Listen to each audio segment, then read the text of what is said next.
De Kinshasa, nous avons le réel plaisir de recevoir le vice-président de cette institution, M. Francis Tchibalabala, et avec lui, nous allons décortiquer le temps fort de l'actualité de cette semaine. Très heureuse de vous recevoir, M. Francis Tchibalabala. Précision, hein, il est de l'UDPS. Voilà. Les portes sont encore ouvertes aux gens de l'UDPS. Les gens qui disent que les gens de l'UDPS ne viennent pas à Info 7, voilà. Je reçois encore quelqu'un de l'UDPS. Nous recevons tout le monde ici à Congo Web Télévision. Francis Tchibalabala, vice-président de l'Assemblée provinciale de Kinshasa. Les internautes ont été vraiment heureux de savoir que je vais vous accueillir et beaucoup de questions fusées par rapport à cette institution. D'abord, je commence, charité bien ordonnée, par le cas de Mike Mukebai. Qu'est-ce qui se passe avec Mike Mukebai? Comment dire, la punition, si je peux me permettre, continue toujours? Une année de suspension et de privation de salaire? Bon, moi je crois que bon, je n'aime pas trop parler de ces cas parce que je sais que le média, les journalistes et tout le monde en avait fait une affaire personnelle et je voulais vraiment pas trop en parler, mais puisque vous me posez la question, je suis obligé quand même d'éclairer l'opinion. La sanction à ces jours est irrévocable. Irrévocable pourquoi? Parce qu'il a été sanctionné par la première décision, il avait introduit son recours et après examen de celui-ci, le bureau a estimé qu'il fallait confirmer la exclusion temporaire d'une année avec privation de ses émoluments. Donc la sanction est vraiment irrévocable, à moins que la justice... Voilà. Donc pendant une année, Mike Mukebai ne siégera pas à l'Assemblée provinciale de Kinshasa et ne toucherait pas ses émoluments. Un autre cas aussi, il faut préciser, hein, toujours par rapport à Mike Mukebai, vous savez, le nouveau ministre des Affaires foncières, Molendo Sakombi, a porté plainte contre notre ex-confrère Mike Mukebai parce qu'il a dit qu'il y a trop d'injures, imputations dommageables. Il a dit qu'il a plus ou moins 40 vidéos sur le net et partout où Mike Mukebai ne fait que l'enfoncer. Et il a dit que c'est trop cette fois-ci. Et il a demandé à l'Assemblée provinciale, dès la rentrée parlementaire, de lever l'immunité de Mike Mukebai. Mais nous allons y rester par rapport à la gestion de l'Assemblée provinciale avant de prendre le tout premier sujet. Maurice Gigandou, notre directeur de programme, accordez-moi une minute. Est-ce qu'on vous reproche, vous, de l'Assemblée provinciale, en fait le bureau de l'Assemblée provinciale, une certaine lourdeur? Vous n'avez pas encore innové et les gens disent que non, vous vous justifiez en disant que non, nous avons trouvé trop de dettes à l'Assemblée provinciale de Kinshasa, le temps de régler toutes ces dettes et nous allons innover. Est-ce vrai? Est-ce que vous avez trouvé des dettes à l'Assemblée provinciale? Moi je crois que ce sont nos détracteurs qui les disent parce que l'opinion quinoise, l'opinion nationale, c'est que l'Assemblée provinciale actuelle est vraiment en train d'abattre un travail de qualité, un travail vraiment éléphantesque. Comme vous le savez, déjà à partir du moment où nos pouvoirs ont été validés, on a procédé aux interpellations, on a voté des édits, on a mis sur pied des commissions chargées d'enquêter sur la gestion de la ville de Kinshasa. Il y a des rapports qui sont là, etc. Il y a même certains mandataires des services publics régis de la ville de Kinshasa qui sont actuellement en justice. À la disposition de la justice. Donc on ne peut pas dire que l'Assemblée est en train d'accuser une certaine lourdeur. Ce sont nos détracteurs tout simplement. Nous sommes en train de travailler calmement. Ce n'est pas un problème de moyens qui nous bloque parce que nous avons notre dotation que nous recevons mensuellement et il y a plusieurs lignes budgétaires qui reprennent les différentes dépenses qu'on engage mensuellement, donc on n'a pas un problème de moyens qui se pose. Donc nous avons la politique, le moyen de notre politique, nous sommes en train de travailler convenablement. Est-ce qu'il n'y a pas acharnement par rapport aux membres de l'ancien bureau? Quelques minutes, il n'y a pas acharnement? Non. Non, il n'y a pas acharnement. Nous faisons notre travail sans état d'âme. Nous sommes l'Assemblée provinciale, il est de notre droit, ou en tant que député d'ailleurs, c'est notre devoir naturellement d'enquêter ou de travailler ou de mettre sur pied des commissions qui auront pour mission d'enquêter sur la gestion et de l'Assemblée provinciale et de la ville de Kinshasa. Si c'est révélé que certains membres du bureau sortant ont des casseroles embarrassantes, on ne doit pas nous reprocher, nous, le fait pour nous de faire notre travail. Le tout premier dossier, mesdames et messieurs, nous allons parler de la publication du gouvernement. Ce gouvernement tant attendu a été publié cette semaine et nous avons tendu notre micro, comme à l'accoutumée, à cette population quinoise qui nous suit chaque jour pour que cette population nous donne leur point de vue. Tout premier dossier, Guy Lukoki, s'il vous plaît.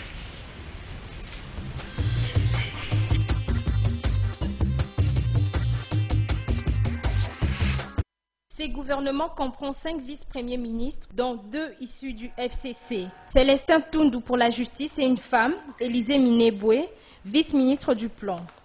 Les finances et la défense reviennent aussi au FCC, signalant la présence dans l'exécutif central de quelques visages familiers.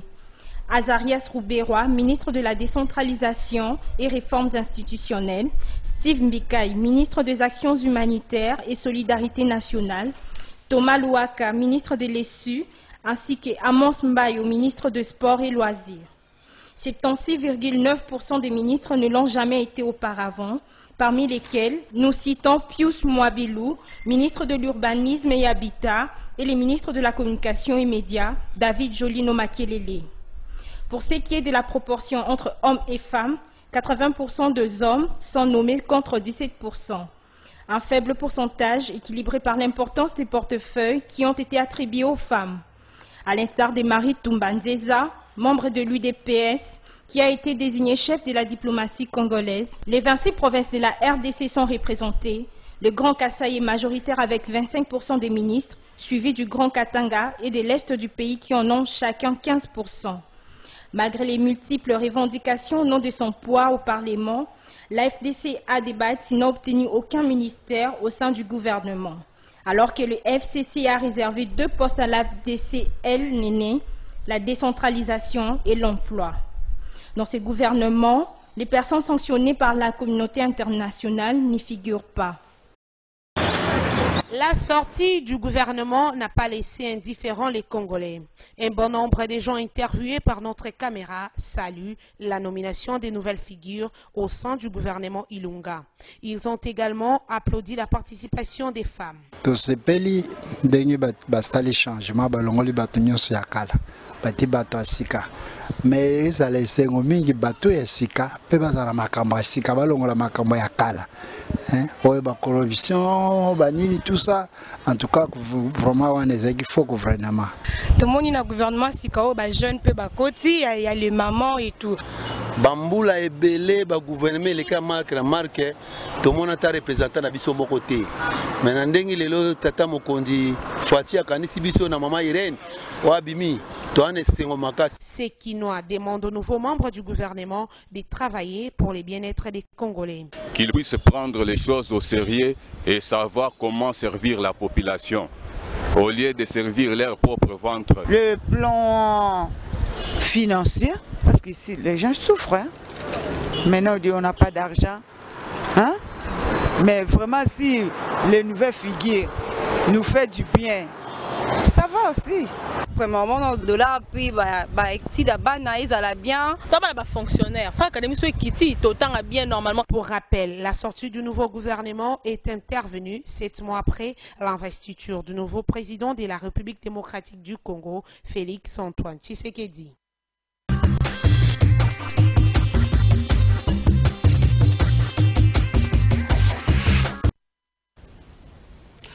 Monsieur Francis Tchibalaba, le gouvernement tant entendu est là. Est-ce que pour vous, il y a eu un réel renouvellement de la classe politique, surtout dans ce gouvernement? En effet, oui, parce que il y a quand même des nouvelles figures de gens qui n'ont pas par le passé ou qui n'avaient pas par le passé exercé des fonctions de ministre. Il y a quand même de nouvelles figures. Pour moi, je crois qu'il y a vraiment renouvellement, mais ce n'est pas ça l'important. L'important, c'est même ceux qui sont anciens, qui sont dans le gouvernement, ils doivent travailler pour l'intérêt de la population.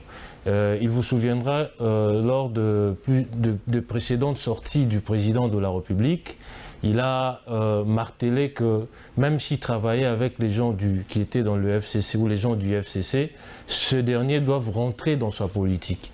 La politique, dans sa vision, sa politique est de travailler pour l'intérêt des Congolais. Comme vous le savez, le peuple a été vraiment abandonné à son triste sort. Et maintenant que nous avons un président qui vient d'un parti politique qui s'est battu pendant plus de 30 ans, c'est-à-dire 37 ans quasiment, qui s'est battu pour l'instauration de l'état de droit, de la bonne gouvernance, etc. Et un parti qui avait comme projet des sociétés, je fais allusion au défunt Étienne Tshisekedi, son projet de société qui était les peuples d'abord, le même projet est transposé dans la vision du président de la République. Donc même ceux qui appartenaient à l'ancienne ou qui appartiennent au FCC doivent tous ensemble, avec les nouvelles figures, travailler pour l'intérêt de la population. La parité, nous y revenons. C'est vrai que la justification, on dit non, c'est même s'il n'y a pas 50-50 ou 30% selon la Constitution, mais c'est par rapport à l'importance des portefeuilles. Une internaute, d'ailleurs, une femme m'a dit de vous poser cette question, M. Chibalabala, y a-t-il des ministères qui sont au-dessus d'autres ministères? Parce qu'aujourd'hui, si on dit que c'est vrai, on a donné le ministère des Affaires étrangères à Mme Nzeza, donc le ministère des Affaires étrangères vaut plus que le ministère de la Culture, par exemple. Ouais, moi, je crois que il y a des ministères qui ont une certaine importance par rapport à d'autres ministères. Déjà, la Constitution en elle-même reprend certains ministères dits de souveraineté. Ça veut dire que ce sont des ministères qui doivent être animés naturellement par des gens qui sont de l'obédience du président, qui ont la confiance du président de la République. Et ces gens des ministères de souveraineté, on ne peut pas les comparer par exemple au ministère de la culture, de pêche, etc. Mais par rapport à l'intérêt, par rapport au développement de la nation, on a besoin de tout le monde. On a besoin de tous ces ministères-là. Chacun de portefeuille est important pour l'essor, si vous voulez, le développement de notre pays. Le dossier de Bahati, c'est vrai que le président de la République a dit qu'il ne cautionnerait pas le dédoublement des partis politiques ou des regroupements politiques. Il a dit, nous l'avons suivi, il a toujours combattu cela, mais cette fois-ci il a cédé. On a retrouvé dans le gouvernement l'aile de Néné Ilunga, et Bahati n'a reçu aucun ministère, et pourtant nous avons vu que Bahati a été reçu par plusieurs autorités pour plaider sa cause, mais au finish, il n'a rien eu.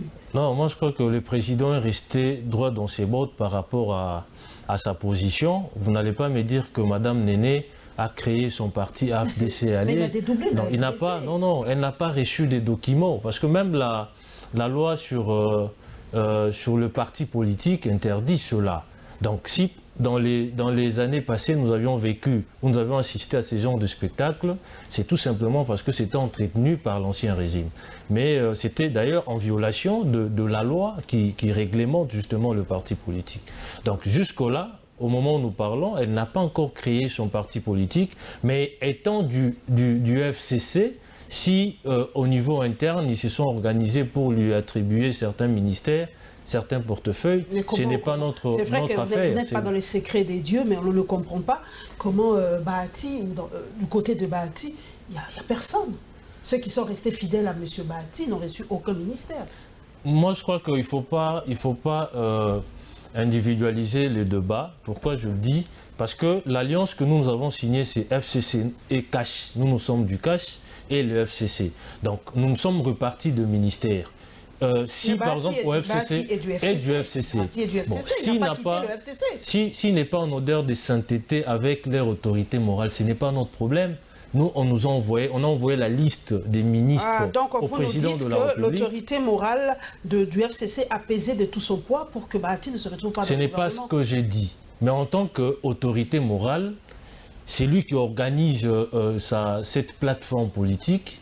Voilà, donc il a le loisir de désigner qui il veut. On ne peut pas entrer, c'est une cuisine interne, on ne peut pas... Une cuisine interne, mais qui a des implications, parce que vous êtes partenaire, comme on dit. Et on a vu que le président, en fait, l'ex-président ou l'ancien président a rappelé auprès de lui les nouveaux ministres. Est-ce que vous ne pensez pas que Joseph Kabila est trop présent dans l'espace politique actuel? Il est toujours là. Parce que quand on fait une petite comparaison, c'est vrai que quand d'anciens présidents quittent leur fonction, on le sent presque plus dans la gestion quotidienne de la vie politique, ça se voit ailleurs. On n'a pas donné des exemples, parce que moi je vois mal Chirac ou Sarkozy s'impliquer dans la gestion quotidienne des affaires de Macron. Mais aujourd'hui, on a l'impression que Joseph Kabila, quand il siffle, permettez l'expression, ou quand il demande quelque chose, il l'obtient. Est-ce que le nouveau président est encore sous l'emprise de Joseph Kabila? Vous savez, madame, bon, excusez-moi hein, si ça va vous déranger, mais c'est ce que j'ai lu dans les réseaux sociaux, etc. Des gens, parfois, font une lecture dénaturée de la réalité, politique.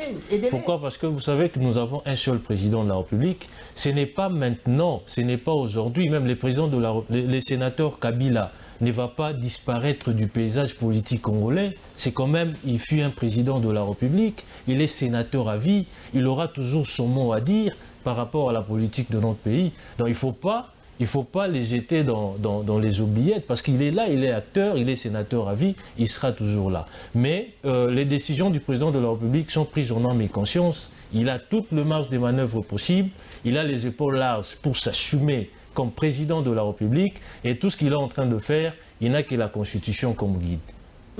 Nous prenons le deuxième sujet, mesdames et messieurs, nous y restons toujours dans ce thème de la sortie de gouvernement.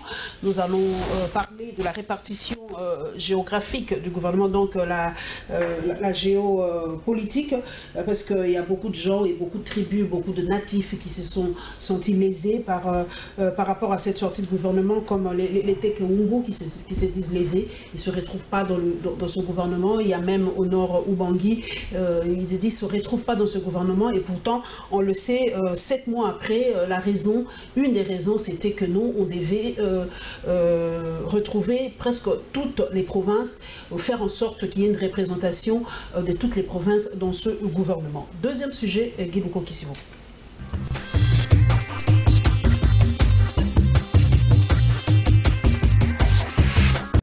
66 membres, voilà l'effectif du gouvernement Ilukamba.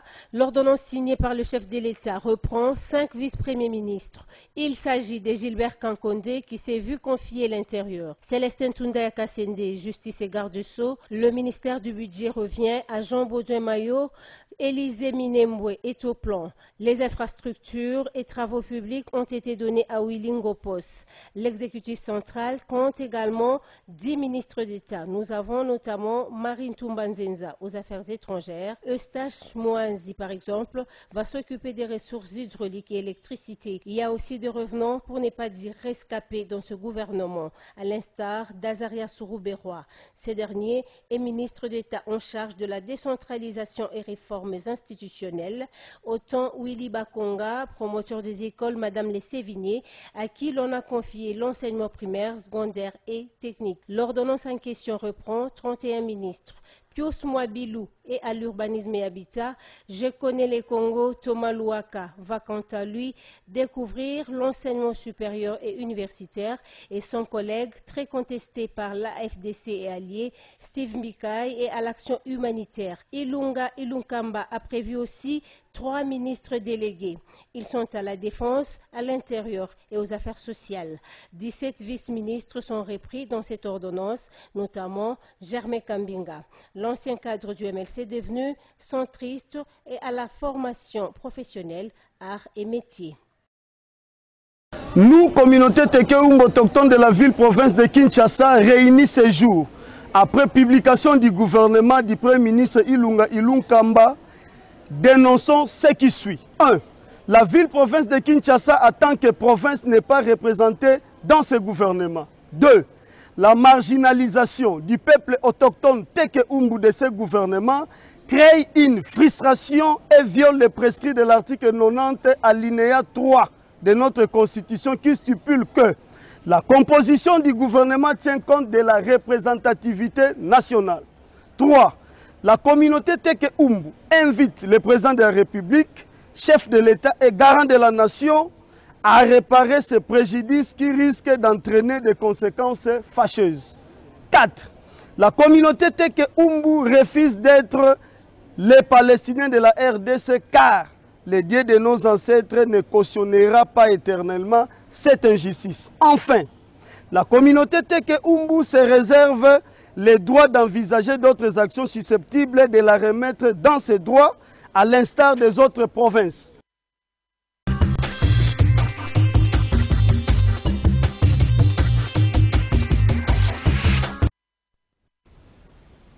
Je peux vous appeler Francis?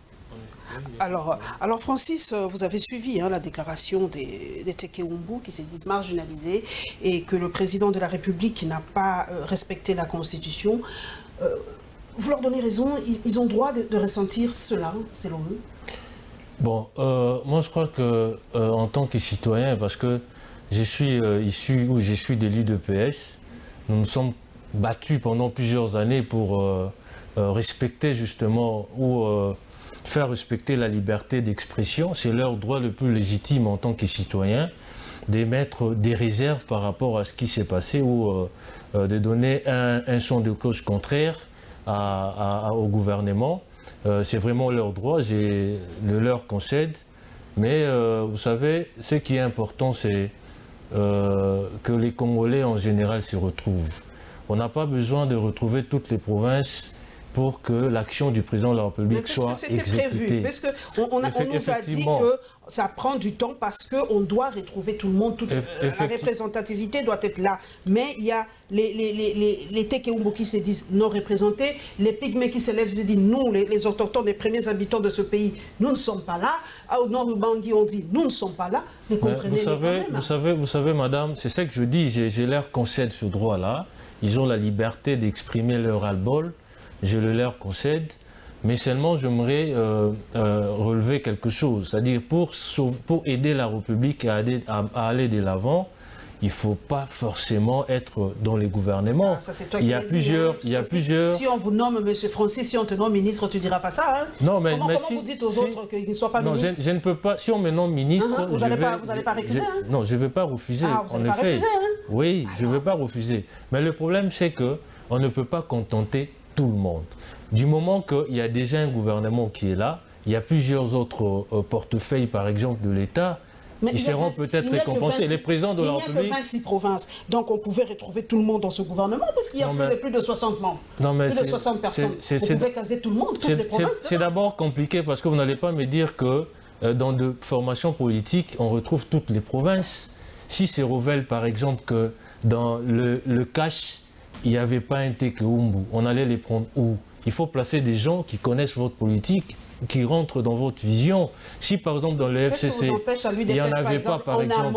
En amont de faire cette recherche-là, de vous dire non mais à l'UDPS, est-ce qu'il y a un Teke Umbu? Est-ce qu'à l'UDPS il y a un Pygmée? Faites ce travail en amont. Mais c'est ce que je viens de relever ici. Si c'est révèle qu'effectivement, il y a eu ce travail en amont et qu'ils se sont rendus compte que cette communauté-là ne fait pas partie justement de notre plateforme électorale, excusez-moi, du FCC ou du cash, il est tout à fait naturel, tout à fait normal, qui ne se retrouve pas au sein du gouvernement.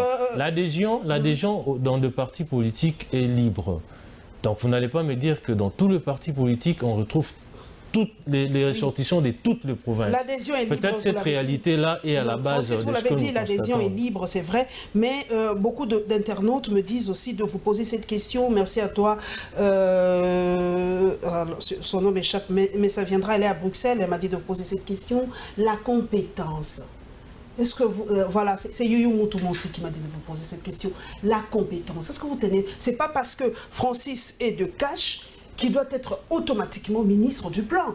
Est-ce que vous tenez compte de la compétence quand vous faites ce choix-là des ministres? Est-ce que si, par exemple, vous retrouvez que dans l'UDPS, il n'y a pas quelqu'un qui peut être ministre de tel ministère, permettez la tautologie, est-ce que vous ne pouvez pas chercher en dehors de l'UDPS ou en dehors du cash, prendre un technocrate ou quelqu'un de compétent? Est-ce qu'il faut nécessairement qu'il soit de cash pour qu'il soit dans le gouvernement? Non, vous savez, madame, nous sommes en politique. Le président de la République est issu d'une formation politique qui avait un projet de société. Le président a une vision et les gens qui doivent ou qui seront nommés pour le camp du président de la République, je parle de l'UDPS par exemple, ce sont des gens qui doivent connaître notre projet de société, qui doivent connaître la vision du président de la République. Il ne faut pas nommer des gens qui, une fois au gouvernement, ils commencent à remettre en question votre idéologie. ça va créer naturellement des problèmes inutilement. Donc des gens doivent d'abord, vous n'allez pas... Vous avez la même idéologie que le FCC? Bon, le FCC, c'est un regroupement, une plateforme, je crois. Vous avez la même idéologie? Chaque parti politique a une vision, une idéologie. Le PPRD, par exemple, c'est la social-démocratie, comme l'UDPS. Ouais, comme ça va de soi. Les ministres délégués, quel est leur rôle? Parce que les gens ne comprennent pas. Ministre délégué prêt, ministre délégué prêt. C'est pas pour contenter tout le monde ou c'est simplement pour gonfler le gouvernement? On a trop de problèmes. Est-ce qu'on ne devait pas faire un gouvernement restreint pour travailler? Vous savez, madame, notre paysage politique décidé au lendemain de la publication des résultats nous met devant cette situation-là. Et il faut regarder cette situation en face pour trouver des solutions. Nous avons une famille politique qui a pratiquement raflé plusieurs sièges à l'Assemblée et nous avons une autre qui n'a pas assez de députés. Il faut travailler ensemble, etc. Et pour travailler ensemble, chaque regroupement politique a en son sein plusieurs partis politiques. Donc, on essaye quand même de trouver une juste mesure pour qu'il n'y ait pas trop de mécontents, parce que là, nous sommes en train de vouloir... D'ailleurs, j'ai suivi Kabouya qui a dit qu'on doit contenter presque tout le monde. Hein. Je l'ai suivi au siège de votre parti. Il a dit, prenez patience, on va contenter tout le monde, parce que vous avez fait 37 ans de lutte. Mais il y a un autre fait dans les réseaux sociaux. On ne peut pas s'en passer des réseaux sociaux. Ouais. Aujourd'hui, on a l'impression que quand on vous nomme ministre, avec ce phénomène de mettre de la poudre sur la tête. C'est la première fois que je vois ça. Je ne sais pas si ça se faisait. En tout cas, sous mon père, je n'ai jamais vu ça. Est-ce que être ministre aujourd'hui, c'est remporter quoi?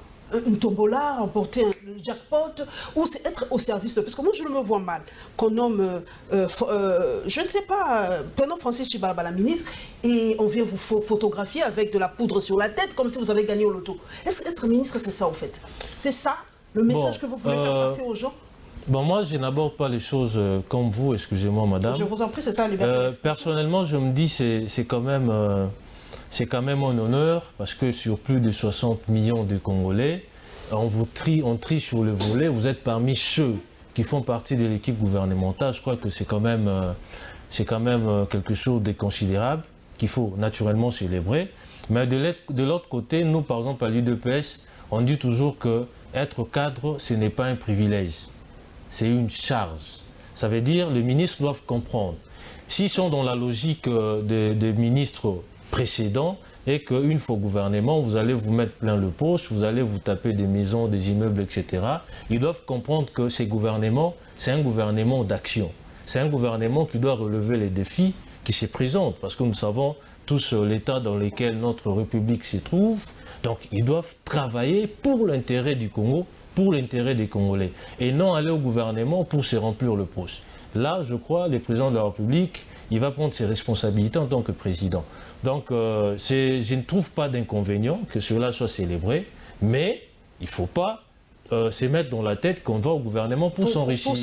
On y va pour travailler pour le Congo. Nous prenons un autre point de vue, un autre sujet, mesdames et messieurs. Là, nous allons aller vers les partis politiques. Vous le savez, Martin Fayoulou a rebaptisé l'ensemble Dynamique Vérité des Urnes. Et nous allons parler aussi de l'ouverture de l'école de Tshisekedisme.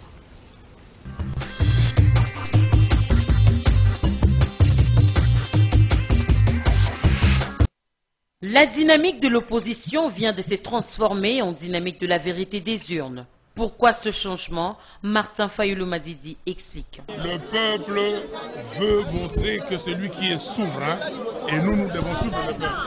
Donc nous allons continuer les combats pour que la volonté du peuple soit respectée.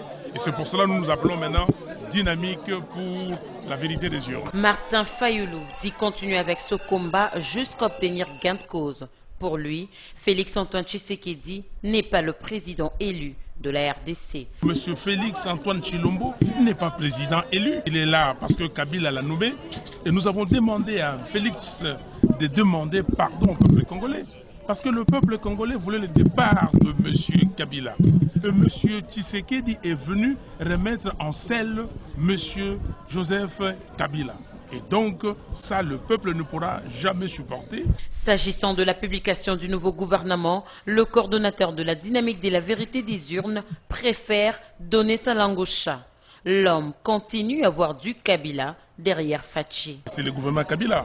Je n'ai jamais réagi aux compositions des gouvernements Kabila. Pourquoi vous voulez que j'y réagisse aujourd'hui? C'est Kabila qui continue. C'est un affront au peuple congolais.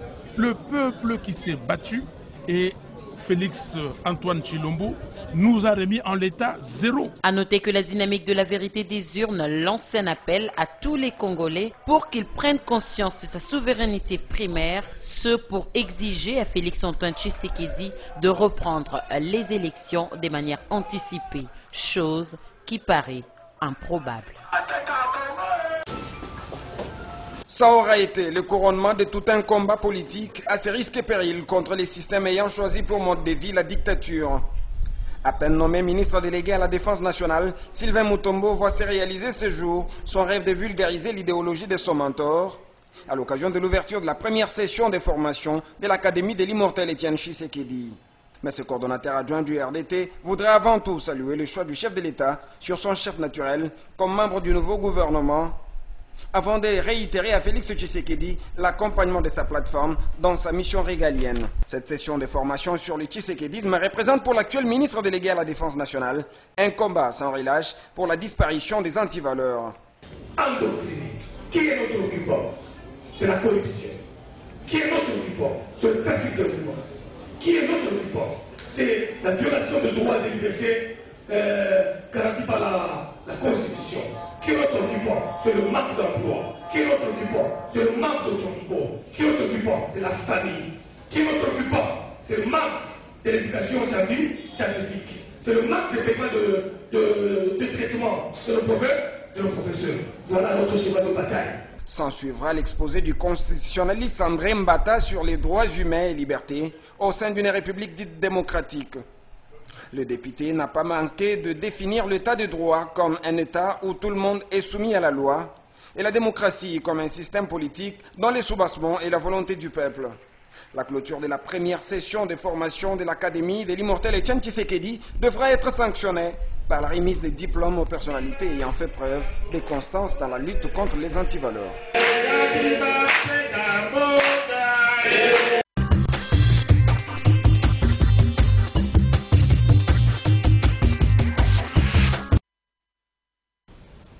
Francis, vous avez suivi Martin Fayulu qui continue toujours avec son éternel combat de la vérité des urnes. Mais moi, je vous pose une question quand même assez directe.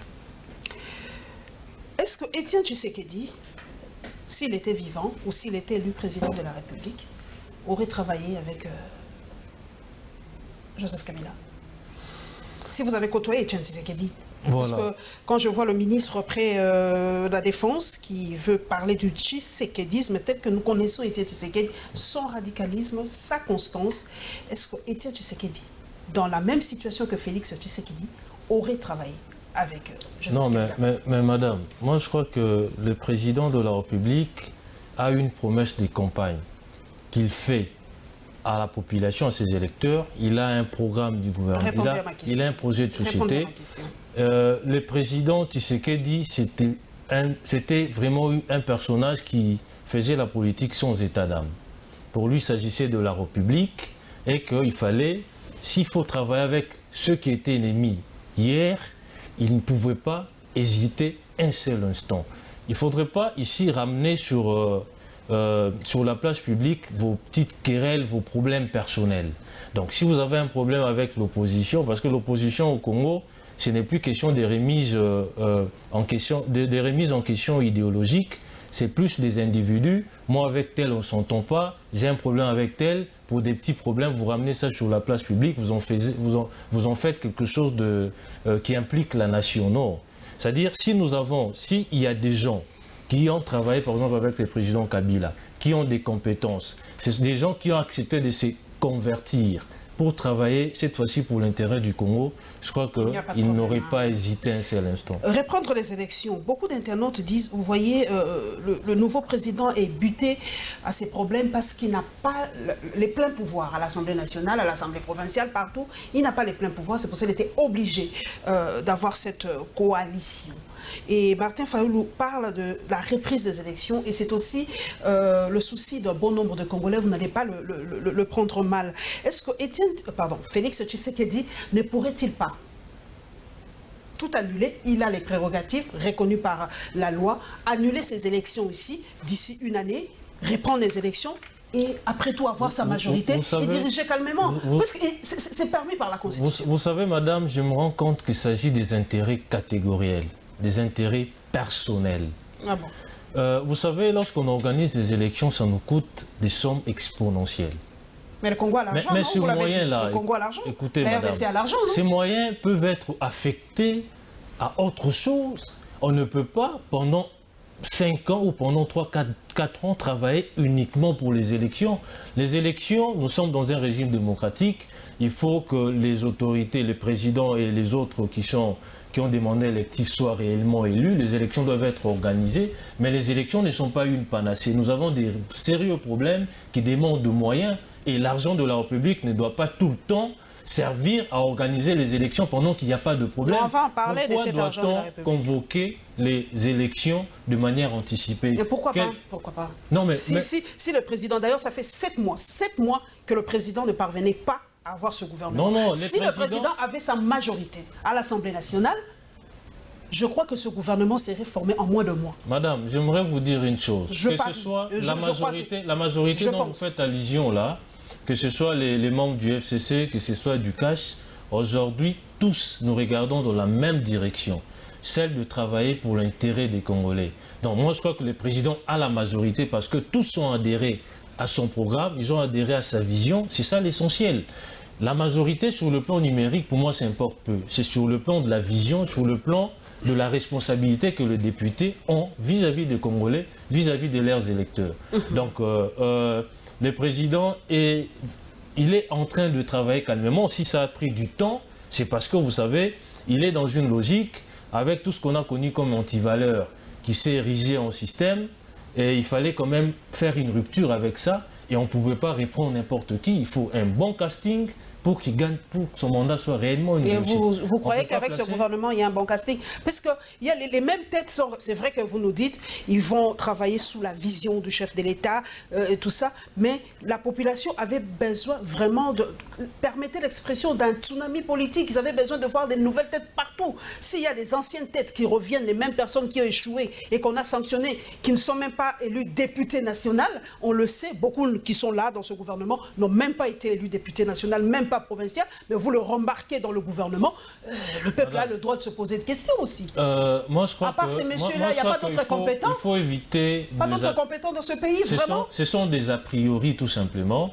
On attend ces gouvernements au tournant. Le président de la République, il sera les seuls comptables à la fin de son quinquennat, et je crois qu'il ne va pas s'hasarder. Il est très sérieux dans sa logique. Il est en train de travailler pour le Congolais. Gage naturellement de sa réélection s'il va remplir. Donc, il n'est pas complaisant, il ne laissera pas. Politique fiction. Est-ce que ces gens-là travailleront vraiment dans le but que Félix Tshisekedi puisse réussir? Parce que les gens se posent la question. Parce que quand on voit tout ce qui se passe aujourd'hui, nous allons d'ailleurs y aller tout de suite, tous les fake news qu'il y a dans les réseaux sociaux, l'affaire de 15 millions et tout ça, ça sera sur la tête du président Félix Tshisekedi. On se pose la question si ces gens-là travaillent pour ou contre Félix. Nous allons prendre le prochain thème, mesdames et messieurs, pour y mettre plus d'accent.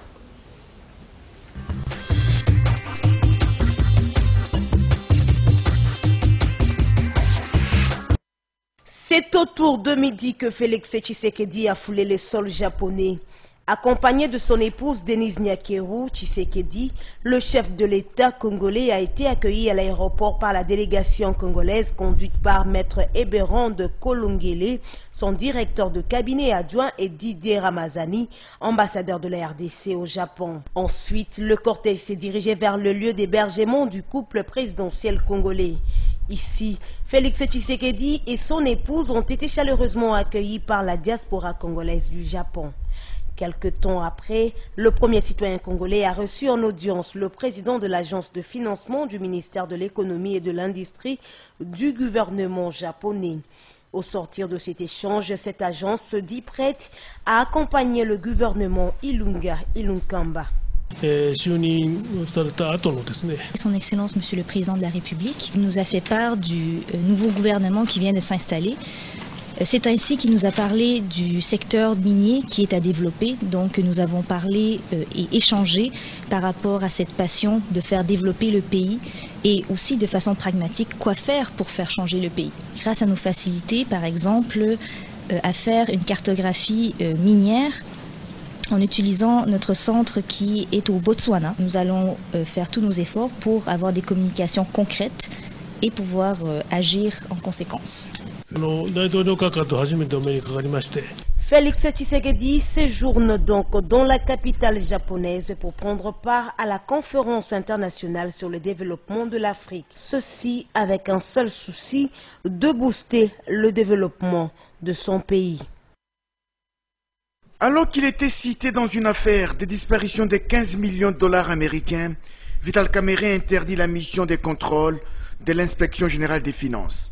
Les directeurs de cabinet du chef de l'État demandent à l'inspection générale des finances de mettre fin à toutes ces missions de contrôle de la gestion des finances publiques. Dans un courrier du 24 août dernier, il a signifié au ministre des Finances que ce courrier est une réponse à sa demande d'une séance de travail avec les directeurs des trésors et d'ordonnancement et l'inspecteur général des finances. Il a indiqué que le président de la République et lui-même n'avaient jamais autorisé une quelconque mission de contrôle. L'inspection générale des finances étant placée sous l'autorité de la présidente de la République, cette fameuse mission de contrôle est nulle et de nul effet, a-t-il indiqué. Pourtant, un autre document attribué à l'ANER avait circulé dans les réseaux sociaux, faisant état d'une saisine de l'inspecteur général des finances pour auditer tous les ministres du gouvernement Tshibala dans les sorties des fonds publics depuis l'avènement de Félix Tshisekedi à la tête du pays. L'ANER aurait-elle agi sans l'autorisation de sa hiérarchie? La question restait pendante. Mais deux observateurs avertis voient dans l'interdiction de Vital Kamerhe une fuite en avant afin d'éviter la lumière sur l'affaire des 15 millions de dollars volatilisés. Il y a eu même des menaces concernant mon intégrité, celle de ma famille, de mes enfants. Qui a formulé ces menaces contre vous? C'est un des collaborateurs du conseil spécial. Mais ils ne se sont pas arrêtés là. Ils sont venus à l'inspection générale des finances avec 4 types de policiers et ils ont pratiquement molesté même quelques personnes sur place. Ils ont amené aussi un des inspecteurs qui était sur terrain. Je suis vraiment étonné de voir que les choses se passent de cette manière. Vous avez l'impression de gêner ou que le travail que vous avez fait dérange? Le collaborateur dont j'ai parlé tantôt là m'a dit que mon travail dérangeait. Déranger qui? Ça, moi, je ne sais pas. Hein. Déranger peut-être les autorités. Vous allez continuer à faire votre travail aujourd'hui, Victor Batubanga? Ce service dépend directement du chef de l'État. Malheureusement, tout ceci est arrivé pendant qu'il était absent. Je pense que je pourrais m'adresser à lui pour qu'il puisse quand même prendre toutes les dispositions pour que, et moi et tous mes collaborateurs, nous puissions travailler en toute sécurité. Dès son retour, je vais chercher à le rencontrer.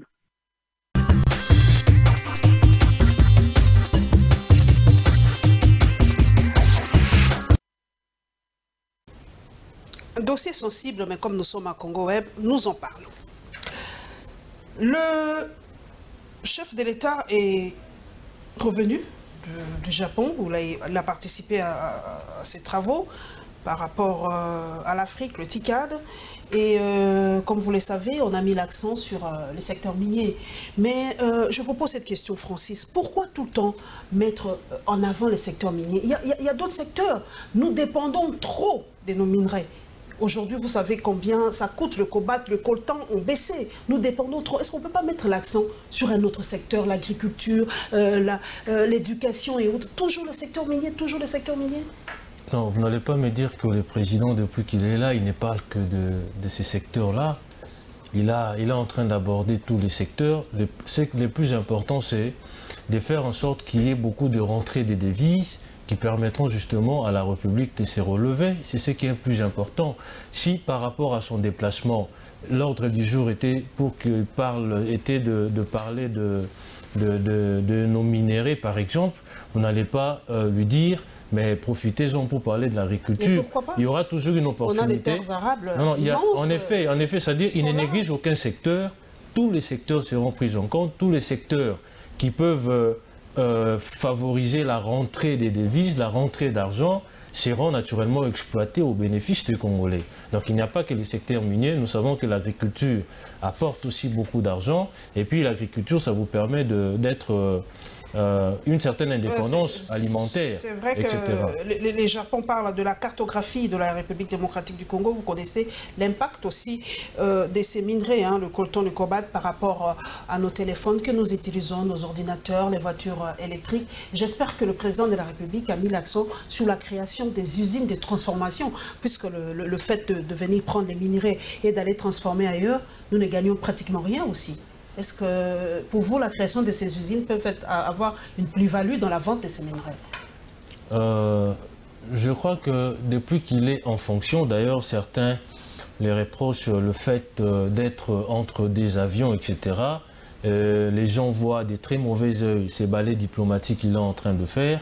Et tout ce qu'il est en train de faire, c'est pour l'intérêt des Congolais. Je vous ai dit ici... Il y a des retombées, c'est vrai. En effet, effectivement, il y a déjà des retombées. Ce n'est pas à votre première année, à la première année de votre mandat, vous acceptez qu'il y ait l'école primaire gratuite. Ce n'est pas facile, ça va demander beaucoup d'argent pour ça. Et d'ailleurs, en dehors de ça, il y a des travaux. Le syndicat est en train de demander qu'on postpose la rentrée d'une semaine pour qu'ils voient clair, hein, dans cette histoire de gratuité. Mais vous savez que, c'est une information que j'ai lue sur Actualité. Mais vous savez que nos parents aujourd'hui étaient tellement rançonnés dans les années passées, ils payaient de frais qui n'étaient même pas repris dans aucune décision. Il y avait des impositions, etc. Nos parents étaient tellement chargés que ces gens-là qui en tiraient profit ne peuvent pas être contents qu'il y ait gratuité de l'enseignement. Ils ne seront jamais contents, ils vont toujours exprimer leur désapprobation par rapport à cette manière de faire. Donc toutes les décisions qui sont prises, ça crée des contents, ça crée aussi des mécontents. Les réformes, c'est toujours cela. Affaire 15 millions de dollars volatilisés, hein, l'inspecteur Victor Baloubenga, vous l'avez suivi, et il a parlé dans les médias étrangers que son activité dérange et qu'une note venant de la présidence a demandé de mettre fin à cette mission de contrôle. Qui a peur? Qui est derrière tout ça? Qui ne veut pas qu'on contrôle? Parce que s'il n'y a rien, on n'a rien à cacher. Mais pourquoi on veut mettre les bâtons dans le roue dans le travail de M. Victor Balou? Qu'est-ce qu'on a à cacher? Bon, madame, moi je crois que le président de la République, parce que je reviens plus sur lui, parce que c'est lui qui... Ah oui, c'est lui qui portera le chapeau, hein, parce que donc, quand il y a des détournements comme ça, quand l'argent se volatilise, moi je l'ai suivi, c'est le président qui laisse faire. J'avais d'ailleurs pris part à ces forums-là qui a parlé sur la corruption, les détournements des deniers publics. Le président était formel. Il a dit pendant son mandat, il n'y aura pas d'impuni. Il n'y aura pas d'intouchable, excusez-moi. Il n'y aura pas d'intouchable. Donc que ce soit les directeurs de cabinet, que ce soit le ministre, que ce soit le bourgmestre, tout celui qui aura détourné l'argent de l'État, il va en répondre devant la justice. Il a même renseigné en disant qu'il mettra le magistrat, le juge dans des conditions optimales pour qu'il rende une bonne justice. Donc le président est très formel par rapport à cela. Même si il y a eu une certaine interdiction de la part des autorités, à l'endroit de la mission qui est en train de... ou des inspecteurs qui sont en train de... Pourtant, l'ANER avait proposé cela. Mais je crois que du moment que le président est dans cette logique-là... Vous êtes sûr que les têtes vont tomber dans ce dossier de 15 millions de dollars? Moi, je suis très convaincu. Parce qu'il a lui-même dit... Parce que vous savez, la parole d'un président de la République, c'est comme une parole d'évangile. C'est les premiers d'entre nous, il ne peut pas dire de choses et c'est des dire après. Même donc, si c'est la tête de Vital Kamerhe, est-ce qu'il va tomber? Il a dit qu'il n'y aura pas d'intouchable. Donc, vous savez, il faut faire le parallèle entre les relations amicales, les relations familiales et les relations professionnelles. Nous sommes en train de parler de l'État, nous sommes en train de parler de la gestion de la chose publique. Et le Congo n'appartient pas à un individu ou à un groupe d'individus. Le Congo nous appartient à nous tous. Vous ne pouvez pas vous arroger le pouvoir de mettre la main sur nos richesses de manière impunie. Et les présidents de la République, vous savez, nous, UDPS, nous avons critiqué tous les régimes qui se sont succédés. Faisons du coq à l'âne. Et nous devons Francis, faisons du coq à l'âne, puisque l'idée va m'échapper. Le cas de Moukoko, c'est comment ça s'appelle, Fils Moukoko. Puisque vous avez dit que vous, à l'UDPS, pas d'impunité, pas de tout ça, n'importe qui. Mais Fils Moukoko, quand je vois son combat là, c'est ce qu'il dit. Il voulait faire une marche contre la corruption, contre la gabégie, contre la bonne gouvernance. Mais c'est vous, l'UDPS, qui l'avez arrêté, qui avez tout fait pour que cette marche-là n'ait pas lieu et que vous l'avez coffré. Est-ce que Fils Moukoko vous fait peur à l'UDPS? Je ne comprends pas, parce que c'est la même chose. Vous parlez de la même chose, mais quand il s'agit de Fils Moukoko, vous avez peur, vous l'arrêtez. Je ne comprends pas, parce que c'est la même chose. Je ne vois même pas qu'est-ce que Fils Moukoko a dit de mal pour qu'aujourd'hui il subisse tout ça. C'est du coq à l'âne, parce que vous parlez de l'UDPS, j'y reviens, parce que j'ai vu cette semaine qu'on l'a arrêté. Pourquoi? Parce qu'il a voulu marcher contre la corruption, contre l'impunité, contre tout ça. Vous savez, madame, nous sommes dans une république. Hein. Ce n'est pas une république bananière. Fils Moukoko, en tant que citoyen, a le loisir d'organiser une marche, mais il doit en informer l'autorité. Est-ce que l'autorité... Nous sommes sous un régime d'information, rien n'a pas changé. Mais l'autorité doit prendre des dispositions. Je me rappelle quand vous étiez à l'opposition, c'est ce que vous nous ressortiez. Effectivement, vous êtes sous un régime d'information. Aujourd'hui, vous êtes au pouvoir, vous changez de mots. Non, je n'ai pas... Sous un régime d'information. En effet, je n'ai pas changé des mots. Seulement, je suis en train de dire ceci. L'autorité doit prendre des dispositions sécuritaires pour encadrer les manifestants. Si l'autorité se rend compte qu'il sera débordé, il se rend compte qu'il n'y aura pas moyen qu'il puisse encadrer le manifestant. Il faut relever une chose, madame.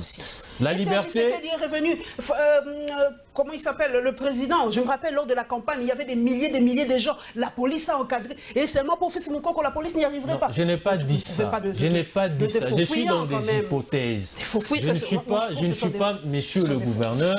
Si le gouverneur a estimé que non, il ne peut pas encadrer la marche de ce n'était pas possible que cette marche ait lieu ces jours-là, je crois qu'en tant que numéro 1, en tant qu'exécutif, il sait pourquoi, il en connaît les raisons.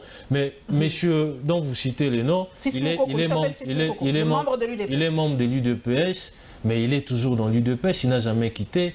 Son combat ne tranche pas avec les combats que nous avons toujours menés. Pourquoi vous lui menez la vie dure? Non, mais personne ne lui mène la vie dure. On lui a tendu la tête, vous avez vu les images, quand même. Madame, lorsque des jeunes gens se retrouvent quelque part, ils se font de choses, ça n'engage pas le parti. Est-ce que des gens qui ont fait ce genre de choses à Fils Moukoko, ils ont reçu mandat de la part du parti? Ils sont qui à l'UDPS? Donc on ne peut pas ici... S'il y a n'importe qui à l'UDPS, c'est encore grave. On ne peut pas ici accuser la hiérarchie du parti comme si elle était impliquée dans ces choses. Donc il y a eu des choses qui ont été faites, ça ne concerne pas l'UDPS. Revenons les 15 millions par rapport à l'impunité. Le chef de l'État est revenu du Japon. D'ailleurs, l'ambassadeur du Japon, M. Didier Ramazani, a des casseroles impossibles. Nous avons suivi sur les nets qu'il aurait, moi je mets dans le conditionnel, qu'il aurait vendu... l'ambassade de la République démocratique du Japon, de la RDC au Japon, qu'il aurait vendu, et qu'il est vraiment dans des mafias. Et quand on parle de lui, il fait appel aux Yakuza. Je ne sais pas si vous connaissez les Yakuza, ce sont les criminels japonais et tout ça, mais j'espère que le chef de l'État va tenir compte aussi de cela, changer aussi un peu dans ce secteur des ambassades, hein. Mettre un peu de l'ordre aussi dans ce secteur des ambassades. Oui, je crois qu'en tant que nouveau président de la République, parce que les ambassadeurs représentent la République, on ne peut pas placer des gens ambassadeurs dans des pays, par exemple des gens qui ont des casseroles embarrassantes, des gens qui n'ont pas une bonne moralité, des gens qui sont versés dans les antivaleurs. Donc, les présidents de la République, le moment opportun, il va faire les castings, il verra de personnes qui remplissent... vraiment qui ont les profils pour être nommés ambassadeurs. Mais par rapport aux accusations, moi personnellement, je suis un peu je mets souvent des gants s'agissant des informations qui circulent dans les réseaux sociaux. Il faut les prendre avec des pincettes. Ce n'est pas officiellement qu'on a dénoncé cela. J'attends que, parce que puisque le président, c'est supposé que le président est informé de toutes ces accusations-là, si réellement elles sont fondées, les présidents je profite de l'occasion pour féliciter la nouvelle ministre des Affaires étrangères, Madame Toumba Zeza, c'est ça, voilà, qui est, je me rappelle bien, si mes souvenirs sont bons, la maman de la Miss Zaïre 1994, Grâce Nziza. bon souvenir, je me rappelle d'elle. J'espère qu'elle se rappellera de moi. On était ensemble avec sa fille lors de l'élection de Nizaïa. Donc, revenons dans cette histoire de compétences, parce que moi, j'y reviens encore par rapport aux femmes. On va parler des compétences. J'y reviens par rapport au choix des ambassadeurs, parce que quand on voit ce qui se passe dans les ambassades, Francis, j'y reviens parce que je martèle. Je crois que cette fois-ci, on aura vraiment des bons ambassadeurs pour vendre un peu bien l'image de la République démocratique du Congo. C'est vrai que vous dites ce qui se passe dans les réseaux sociaux, on doit prendre ça avec des pincettes, mais c'est pas toujours faux, hein, parce que les gens sont sur place, les gens filment, les gens nous balancent, parce qu'aujourd'hui c'est presque le canal par lequel nous avons aussi des informations par rapport à Didier Ramazani, par exemple, nous avons ces informations-là. Donc, fuite en avant, selon vous, de Vital Kamerhe, nous y revenons, 15 millions, c'est quand même beaucoup d'argent, hein, 15 millions de dollars. Est-ce que Vital Kamerhe a interdit cela par peur, fuite en avant et tout ça, dit non, je ne veux pas de contrôle, alors arrêtons là. Et il menace les inspecteurs des finances dans ce pays. Bon, moi je ne peux pas, parce que quand j'ai suivi l'inspecteur, on lui a posé la question si ces menaces proviendraient de qui. Il a dit des autorités, sans nommer clairement de qui ces menaces proviendraient. Donc je ne peux pas citer directement le directeur de cabinet du président de la République, mais seulement j'aimerais vous rassurer sur votre plateau que pendant les quinquennats du président de la République, il n'y aura pas d'intouchable, il n'y aura pas d'impunité, ça je vous rassure. Moi je suis parmi ceux qui peuvent quand même témoigner. Moi, je suis député provincial. Je me rappelle le jour de l'élection des sénateurs, avec toutes les accusations qu'il y avait contre les députés IDPS, mais le président de la République était très remonté. Il a dit, mais moi, je suis de l'IDPS, je ne peux pas cautionner que les gens qui sont de l'IDPS puissent tromper dans la corruption, par exemple. Il était très remonté. Donc, c'est pour dire que si déjà, au niveau en interne, il est en train de sanctionner, par rapport à ces antivaleurs, par rapport à ces attitudes qu'on doit tous abandonner, je crois que sur le plan de la République aussi, il va le faire sans état d'âme, avec beaucoup de facilité. Donc ce n'est pas une fuite en avant parce que le président est là. Si le président trouve opportune de continuer cette enquête, il va le dire. Notre président n'est pas des œufs, il va le dire. Mais à la présidence de la République, il y a trop d'histoires de sortie de fonds. Il y a tout le temps des factures, il y a tout le temps d'histoires d'argent bizarres à la présidence.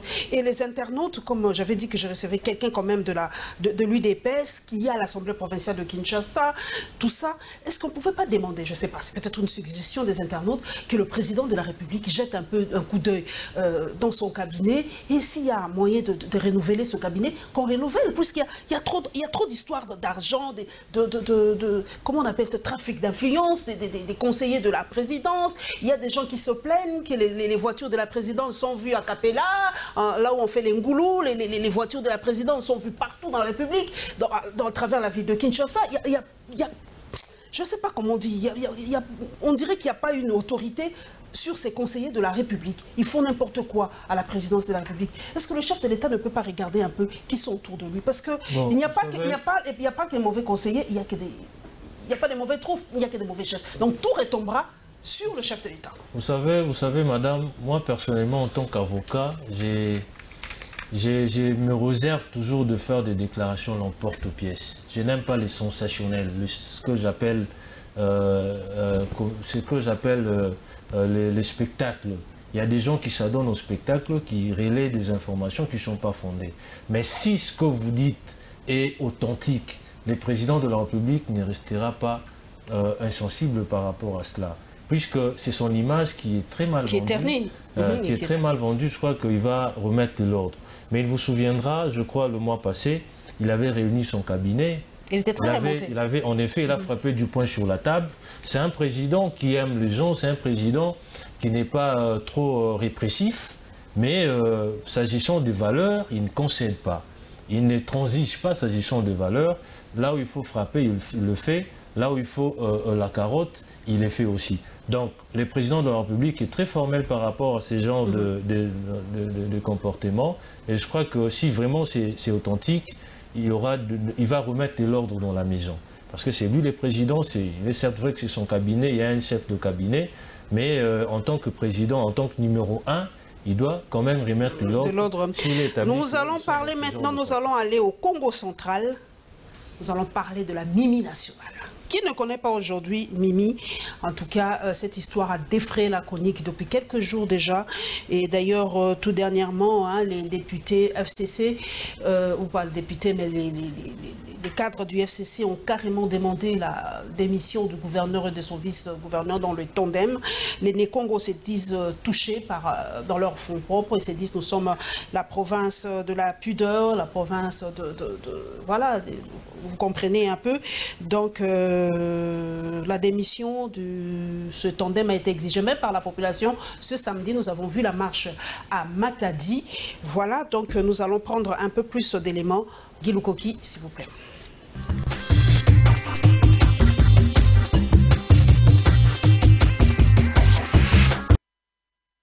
Certains Nékongo, particulièrement quelques habitants des Lukula, appelleraient le gouverneur du Congo central à la démission. Ceux-ci estiment que le gouverneur Atou Matubwana est l'intégrateur de ces coups montés contre son adjoint. Mais pour la ministre provinciale de l'Agriculture du Congo central, c'est à l'Assemblée provinciale de trancher cette affaire. Moi, je pense que le vice-gouverneur et le gouverneur, ce sont des élus quand même. Ils ont été élus. Moi, je pense que l'Assemblée provinciale, normalement, qui devrait prendre le débat pour résoudre ces problèmes. Pourtant, dans les réseaux sociaux, une information circule sur l'arrestation de la présumée victime, Mimi Mouita. Mais elle-même dit être libre. Et pourquoi je serai aux arrêts? Parce que je suis victime. Oui, mais en tant que victime, effectivement, je ne peux que faire commentaire quand la justice sera d'abord prononcera son verdict. En dépit de cette liberté, la ministre provinciale de l'Agriculture du Congo central, Pauline Viboudulu, estime que l'assistante du gouverneur doit être sévèrement punie. Moi, je pense que la dame là doit être punie parce qu'il a quand même gâché, fauché, ridiculisé, humilié les Nékongo. Ouais. Le Congo, quand même, c'est un peuple qui est vraiment respectueux. Et vraiment, le sexe, c'est vraiment un tabou pour un Congo. Donc, je pense que la dame, là, doit être punie. Et il doit être puni sévèrement. Il a humilié le gouvernement provincial, il a humilié le Congo. Notons qu'il y a eu une forte mobilisation des habitants du bas-fleuve à Matadi pour exiger la punition de la présumée victime, Mimi Mouita, ainsi que ses complices. Une marche de protestation était même prévue.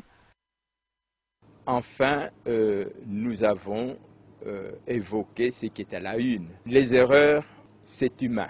Mais persévérer, c'est ça qui est diabolique. Comme serviteurs de Dieu, nous disons, quelqu'un qui s'est trompé, qui se mette debout, qu'il aille de l'avant et qu'il fasse un effort pour ne plus retomber. Et c'est un message qui s'adresse non seulement à une personne, mais à tous nos frères et sœurs de la province. Nous regrettons, il faut le dire, le manque de professionnalisme qui a été affiché de la part des services de sécurité et de la police. Quiconque, même un condamné à mort, a droit à être respecté.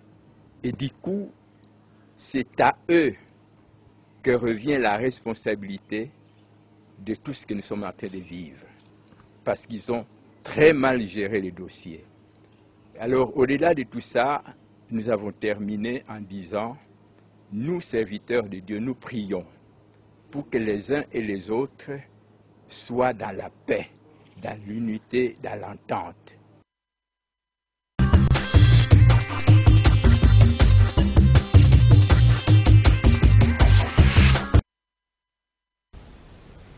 Francis, je sais que vous êtes vice à l'Assemblée provinciale de Kinshasa, donc vous êtes un peu dans la même position que l'autre Congo central.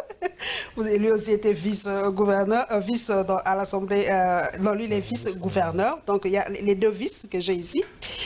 Cette histoire, est-ce que ce n'est pas les réseaux sociaux, Francis, qui ont amplifié la chose? On ne sait plus démêler le vrai du faux dans cette histoire. Bon, personnellement, j'ai un sentiment de regret, parce que c'est quand même une autorité. J'ai fait allusion au vice-gouverneur, c'est une grande autorité de la ville, c'est pratiquement le numéro 2 de la ville. Hein. Non, la quatrième personnalité de la province, parce qu'il y a le président de l'Assemblée, le gouverneur, le vice-président et puis le... Okay. Voilà, donc c'est pratiquement la quatrième personnalité. D'abord, l'humilier de cette manière-là, je crois que ce sont des choses qu'il faut condamner. Nous sommes africains, nous avons quand même des valeurs morales qu'il faut mettre en exergue. On ne peut pas exposer la nudité d'un parent comme ça dans les réseaux sociaux, sur la place publique. C'est un père de famille, il a des enfants, même nos enfants à nous, ils ne sont pas à l'abri de ces images. Quelle est la leçon que nos enfants vont retenir de ces spectacles désolants? Je crois que ce sont des choses qu'il faut vraiment condamner, mais aussi j'aimerais que ça serve de leçon aux politiques. Ils doivent savoir qu'à tout moment, on peut leur tendre des guet-apens. Ah, Francis, je ne veux pas vous voir sur les réseaux sociaux. Hein. En effet, je suis politique et c'est ça que j'ai toujours dit, il faut tirer des leçons. Nous avons tiré des leçons de ces spectacles désolants. Et je crois que les politiques doivent considérer que c'est sérieux. C'est vraiment sérieux, il faut éviter ce genre de choses. C'est vrai que la Mimi a été sanctionnée. S'agissant de relations, elle a été... en fait, on l'a virée du gouvernorat, on l'a excommuniée de l'église kimbanguiste, donc elle a été sévèrement punie. Et aujourd'hui, la population et même les députés du Congo demandent le départ du ticket gouverneur-vice-gouverneur. Est-ce qu'on n'en fait pas un peu trop? Parce que si les deux se sont réconciliés, on a vu les images et tout ça, est-ce qu'on ne peut pas, comme l'a dit les prêtres, pardonner et les laisser travailler? Ou c'est comme eux-mêmes, les Congos disent, nous sommes la province de Louzitou, on nous a humiliés et tout ça, donc ils doivent partir. Bon, le radicalisme de côté. Moi, je ne sais pas c'est à quel degré de la population. Les gouverneurs sont élus par les députés provinciaux, les députés sont élus par la population. Et si cette population qui a donné mandat aux grands électeurs, que nous sommes les députés provinciaux, trouve que ces tickets doivent tomber, je crois qu'il faut accéder quand même à l'ère desiderata. Vous savez, il y a aussi de la moralité qui compte aussi. Dans la vie politique. La population estimait qu'elle est vraiment... elle a été humiliée par rapport à ces images et que l'image de la province est très mal vendue par rapport à ce qui s'est passé. Vraiment, c'est vraiment son droit. Mais de l'autre côté, j'aimerais aussi suggérer peut-être à cette population de savoir pardonner. C'est un premier coup d'essai et s'il arrive à récidiver, je crois qu'il faut les sanctionner, qu'on le laisse travailler pour qu'il n'y ait pas de problèmes inutiles. Hein. Les Congos ont besoin de décoller. On n'a pas besoin d'entrer dans des considérations qui sont purement morales pour bloquer la machine. On a besoin d'évoluer, on a besoin de travailler. Et je crois que, étant donné que c'est un ticket qui a été présenté... La dame, c'est vrai qu'elle a été peinte sous vraiment c'est très très très mauvais jour, mais elle parlait, je reprends un peu ces mots, elle parlait du harcèlement. C'est vrai que les femmes sont beaucoup harcelées et peu en parlent. Le harcèlement des femmes, c'est un sujet presque tabou. Beaucoup de femmes sont harcelées dans les milieux de travail, là où ils sont et tout ça. Et beaucoup de femmes n'en parlent pas. Alors aujourd'hui, c'est peut-être une nouvelle. Comment le dossier évolue. Aujourd'hui, on ne parle pas de viol, aujourd'hui dans ce dossier du Congo central, mais on parle de guet-apens, parce qu'on dit que la dame avait tendu un guet-apens. Elle a dit qu'elle avait fait ça pour prouver que le monsieur était en train de le harceler. Non, donc il y a trop de méli-mélo dans cette affaire. Ce n'est pas un argument qui tienne, parce qu'en tant qu'avocat, je ne peux pas accepter cela sans me faire une propre opinion. Comment une femme peut démontrer, vous êtes avocat, je vous prends sous cet angle-là, comment une femme peut démontrer qu'elle est harcelée? Non, mais elle a aider les femmes là. Comment les femmes peuvent faire pour démontrer elle a plusieurs manières de le faire. Oui. Elle a plusieurs manières de le faire. Elle peut par exemple mettre sur écoute la personne qui l'harcèle, elle peut dénoncer, elle peut, s'il y a des écrits, ce sont des preuves qu'elle peut exploiter en justice. Donc ce n'est pas tendre un guet-apens, vous organiser avec... D'ailleurs, les viols ne pouvaient même pas être retenus parce que les gouverneurs ne s'est pas introduit dans cette maison-là sans qu'il y ait les consentements. Et puis le fait pour elle de filmer, ça prouve qu'il y a eu déjà une relation consentante. Bon, je n'ai pas vu les images personnellement parce que je n'aime pas trop visionner ce genre de choses. Mais je ne sais pas s'ils sont passés à l'acte, mais s'ils n'étaient pas passés à l'acte... Ils étaient déjà passés à l'acte. Voilà, donc c'était vraiment consentant. Et surtout que d'après des gens qui m'ont rapporté, il y avait même des gens qui étaient là, qui étaient déjà dans la maison. Dans la maison avant je suppose que c'était vraiment une relation consentante, elle avait consenti, mais derrière elle avait d'autres idées pour exposer le gouverneur, pour peut-être le mettre en porte-à-faux avec la justice. Malheureusement, son coup a échoué. Et il y a eu autant de répercussions. Son coup a échoué, donc c'est elle maintenant qui en sort perdante. Donc là aussi, nous déconseillons de femmes qui ont justement la manie de faire ce genre de choses.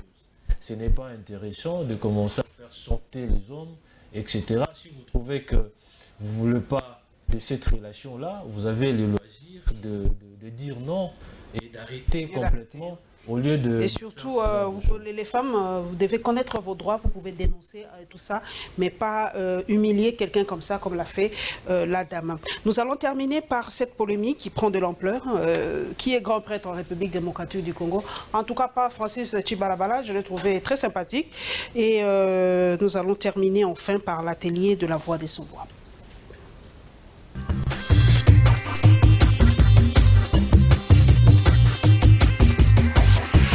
Tous les deux partis ont choisi la présentation de leurs ministres nommés au gouvernement Ilunga pour manifester leurs ardeurs des grandeurs. La grandeur, c'est à chercher à l'établir entre Félix Tshisekedi et Joseph Kabila. Le premier, c'est Emmanuel Ramazani Shadari devant les cadres du PPRD. Finalement, vous êtes excellent, faux et anti-faux. Grand prêtre Azakaka Moko Kabiso. Grand prêtre Azali Kaka président Kabila. Sa communication visait peut-être à calmer les ardeurs des ambitions démesurées des ministres PPRD nommés au gouvernement. Mais seulement voilà, Jean-Marc Abound s'est senti titillé. Répond du berger à la bergère, le président par intérim de l'UDPS recadre son partenaire du PPRD. C'est Tshisekedi, le grand prêtre. Soki ba grand prêtre bazana mokoyo, Félix Tshisekedi tobengenali. Grand prêtre, il y a pas grand prêtre. Grand prêtre. L'expression fait allusion ici à celui qui dirige. C'est lui qui a le dernier mot. Jean-Marc Abound semble avoir raison de l'appliquer au président de la République. Mais la polémique qui s'en est suivie a pour conséquence de chercher à établir qui est grand entre Joseph Kabila et Félix Tshisekedi. L'on se souviendra que les deux partenaires politiques œuvrent dans une difficile coalition au pouvoir avec un gouvernement qualifié de budgétivore par la Mouka. La grandeur entre les deux pourrait conduire à un bras de fer entre les ministres FCC et Cash. Ceux du FCC chercheraient à retourner l'ascenseur à Joseph Kabila et ceux de Cash feraient le contraire. Pourtant, chercher à retourner l'ascenseur à Joseph Kabila, c'est ajouter de l'eau au moulin de la coalition Lamouka qui a toujours taxé Félix Tshisekedi de président marionnette. Cash ne voudra pas l'entendre de cette oreille et le pays perdrait dans ce bras de fer. C'est dire qu'Emmanuel Ramazani Shadari n'a fait qu'allumer le feu dans sa communication. Grand prêtre Azali Kaka président Kabila. Cet atelier est organisé dans le cadre du réseau Service Civil pour la paix, soutenu par l'ONG Pain pour le Monde, un service protestant pour le développement. La Voix des Sans-Voix souhaite que la ville de Kinshasa soit dans la paix et la non-violence. L'atelier a visé donc les objectifs relatifs à l'échange avec des jeunes des communes d'Ngaliema et d'Ndjili sur les violations des droits de l'homme, avec un accent particulier sur les violences les plus commises dans leurs milieux respectifs. L'atelier a également cherché à outiller ces jeunes en matière de monitoring des violations des droits humains en général et le monitoring des violences en particulier. 31 participants sélectionnés, dont les structures des jeunes des communes d'Ndjili et Ngaliema, ont suivi avec assiduité les échanges et débats sur les principales phases et les principes qui guident la réalisation d'un monitoring des violences dans la ville de Kinshasa. On nous a aussi montré les étapes du monitoring. Il y en a plusieurs, mais pendant ces 2 jours, on n'a vu que 3. On a parlé de l'enquête, on nous a parlé du but de l'enquête. L'enquête a pour but pour la vérification et aussi pour la documentation. Après avoir mené les enquêtes, Après avoir rédigé notre rapport, nous n'allons pas les laisser dans nos tiroirs. Nous devons les remettre aux autorités afin de trouver une solution aux problèmes pour lesquels nous avons enquêté. Ces groupes de jeunes vont constituer des noyaux qui se chargeront de sensibiliser la population sur la lutte contre les violences les plus commises dans la ville de Kinshasa.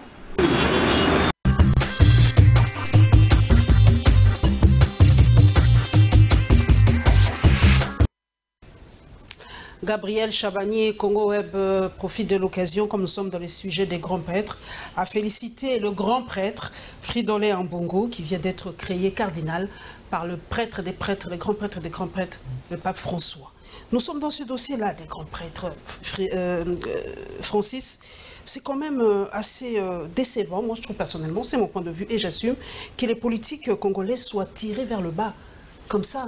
C'est quoi ces histoires des grands prêtres aujourd'hui? Au lieu de parler économie, au lieu de parler santé, au lieu de parler médias, au lieu de parler développement, on nous parle des grands prêtres. C'est quoi ces histoires? C'est comme ça que vous les politiques, vous parlez à vos gens? C'est quand même décevant, hein, Francis. Bon, moi je veux vraiment pas entrer dans cette polémique, mais tout ce que je retiens, tout ce que je sais, c'est que dans un pays, il n'y a pas de président de la République. Il y a un seul président. Et entre les présidents de la République, c'est-à-dire, il y a le président, au-delà du président, il y a Dieu, pas quelqu'un d'autre. C'est le premier d'entre nous, c'est le numéro 1 de la République. Donc je ne veux pas emprunter le même vocable employé par, le politique, par la population, mais seulement, je le dis sans crainte d'être contredit par quelqu'un d'autre, nous n'avons qu'un seul président et c'est lui qui est aux manettes, c'est lui qui préside la République, c'est lui qui signe les ordonnances, c'est lui, c'est lui, c'est lui. Mais qui se réfère avant tout à son partenaire, avant toute grande décision. Bon, il y a des décisions qui doivent être prises ensemble. Des décisions, je prends l'exemple de la formation du gouvernement. La Constitution est claire, c'est la majorité à l'Assemblée qui sort le Premier ministre. Vous n'allez pas dire au président de la République de violer la Constitution, de nommer un autre Premier ministre, ça n'a pas de chance. C'est violer la Constitution. En tant que respectueux des textes, il ne peut que s'incliner devant les dispositions légales. Donc, il y a pour certaines décisions... La crainte d'Ambroise Mamba, notre excellent confrère, c'est que les ministres se sentent redevables, chacun par rapport ou vis-à-vis de son autorité morale. Ceux du FCC se sentent redevables envers Joseph Kabila, et ceux de Cash se sentent redevables envers Félix Antoine Tshisekedi. Bon. Cette dualité-là, est-ce que cela ne va pas donner de l'eau au moulin des gens qui disent que, comme il a dit Ambroise Mamba, que le président Félix Tshisekedi n'est qu'une marionnette de Joseph Kabila? Non, il a dit c'est ce que les gens racontent. Moi, je crois que ceux qui ne sont pas dans la gestion de la chose publique, ils peuvent raconter parfois des choses qui ne sont pas vraies. Je vous dis que le président de la République a toute la place qui lui revient en tant que président. Il a les épaules larges et il s'assume comme président de la République. Dire que voilà, il est une marionnette, etc. Bon, ceux qui le disent, qu'ils aillent poser la question aux gens, par exemple, comme Eugène Diomi Ndonga, aux gens comme le Katumbi et consorts. Ce sont des gens qui ne pouvaient pas rentrer ici au pays. Il était en exil, ils sont rentrés grâce à qui? Les DEFAO et tous les autres politiciens qui étaient derrière le barreau, qui ont recouvré aujourd'hui leur liberté, c'est grâce au président de la République. Mais ceux-là, ils ne peuvent pas tenir ce genre de discours. Nous allons terminer, nous sommes en train d'atterrir. La rentrée parlementaire, c'est au mois de septembre. Hein. Tout ça. Est-ce que vous êtes allé aussi pendant les vacances? Qu'est-ce que vous avez fait? C'est une question quand même de curiosité. Puisqu'on vous reproche souvent, hein, dès que vous êtes élu, quand il y a vacances parlementaires, c'est Dubaï, c'est Paris, c'est Johannesburg, c'est Durban, c'est Cape Town, et vous ne revenez jamais à la base. Qu'est-ce que Francis a fait pendant ces vacances? En tant que député élu de Massina, les maires élus de ma circonscription, j'ai été au contact de mes électeurs. D'ailleurs, pas plus tard qu'hier, j'étais dans mon fief, j'ai rendu visite à mes électeurs, je suis allé leur faire la restitution de ce qu'a été la session de mars. J'ai profité aussi de cette occasion-là pour recevoir d'eux leurs desiderata et de problèmes qu'ils sont en train de traverser. Et avant de venir ici, je suis passé, hier j'étais dans un orphelinat, après cette tournée, hier j'étais dans un orphelinat, aujourd'hui également, parce que ce sont des enfants qui n'ont pas de parents, qui ont droit aussi à l'école. Et heureusement, j'en profite de votre micro pour remercier les chefs de l'État pour avoir rendu possible la gratuité de l'enseignement. Mais on a pu donner quand même quelques fournitures scolaires. Ce n'est pas notre travail, mais on le fait parce que l'État ne peut pas intervenir à tous les niveaux, compte tenu aussi de problèmes, de contraintes budgétaires, etc. Mais on est avec notre base et d'ailleurs avant notre rentrée, parce que nous, la rentrée parlementaire est prévue le 30 septembre, donc il y a un programme. J'ai déjà un agenda que je suis en train d'éponger progressivement pour continuer justement cette... Déjà, Maurice, une minute, il y a déjà un édit que vous avez fait pendant ces 7 mois? Oui, il y a l'édit sur l'aménagement de la ville de Kinshasa, parce qu'il y a des Japonais qui vont justement construire des routes secondaires, etc. Dernièrement, d'ailleurs, c'est pendant la session... pendant les vacances, il y avait une session extraordinaire au cours de laquelle cet édit a été adopté. Donc, il y a déjà... Mon Dieu, la question m'échappe. Maurice, pardon. Par rapport au gouverneur, par rapport à l'arrêt du gouverneur, par rapport à la nomination des bourgmestres, est-ce qu'on n'allait pas les sanctionner? Parce qu'un internaute m'avait dit, oh j'allais oublier, par rapport au gouverneur Gentini Ngobila qui a nommé les bourgmestres tout à l'heure, pendant ces mois ici. Que propose l'Assemblée provinciale par rapport à cela? Parce que les gens disent que c'est anticonstitutionnel, ils n'avaient pas le droit de prendre les prérogatives du chef de l'État par rapport au bourgmestre. Qu'est-ce que pense l'Assemblée provinciale par rapport à ça? Bon, nous sommes pendant les vacances parlementaires. Vous avez en reparlé lors de la rentrée? Il y aura rentrée parlementaire, les bureaux vont se réunir parce que les bureaux n'affichent pas complet.